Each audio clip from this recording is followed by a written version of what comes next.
This is cannibal Armin Mooz, who on a forum website put out a request for anybody that wanted to be eaten, got a volunteer, and proceeded to eat him. Well, his desire for cannibalism started when he was a lot younger, after he read Hansel and Gretel. This burning desire to eat somebody raged inside of him, and he came across a website called the Cannibal Cafe Forum, where he put out an ad saying, hey, if anybody wants to be eaten, let me know. I'm looking for an 18 to 25-year-old in good shape because, you don't want old tainted meat.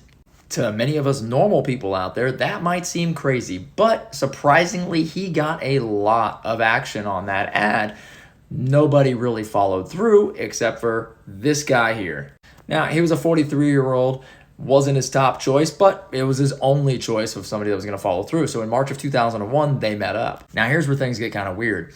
The guy who volunteered was on the Cannibal website for a reason. He also wanted to try human flesh. And so their plan was for him to take 20 sleeping pills, some NyQuil, and have old Armin bite off his Johnson, and then they would enjoy that together before he ultimately eats him. Armin wasn't able to actually bite through his thingamabobber, so he uses a knife, slices it open, and they both try to consume it raw. They can't really eat it, it's too chewy, they said, so Armin has the idea of going to fry it up with some seasoning and stuff, and that's how they're going to eat it. Well, without a good Pinterest board of ideas, he doesn't know how to cook it, and he ends up burning it. It tastes like crap, so basically he cuts it up into little pieces and feeds it to his dog. Now, we've got blood going everywhere on the floor from, the missing member here, so Armin takes the guy and puts him into this tub here to kind of let him bleed out. So he's going in and out of consciousness, and Armin's sitting there reading a Star Trek book.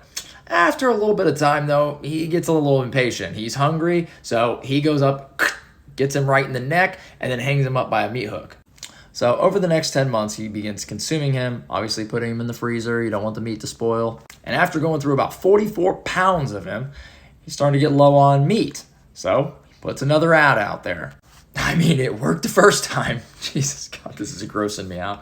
Well, thank God a college kid is for some reason on the website and sees the ad, alerts the authorities. They go up to his house. They find the evidence, the video recorded footage of the whole incident, and the actual body. And in January of 2004, he was sentenced to 8.5 years for manslaughter. The prosecutors appealed the decision saying, listen, he filmed this whole thing and he was using it for sexual gratification. He should be charged with murder. So they go back, do a retrial. He's convicted of murder and sentenced to life in prison, where he currently resides and has since become a vegetarian.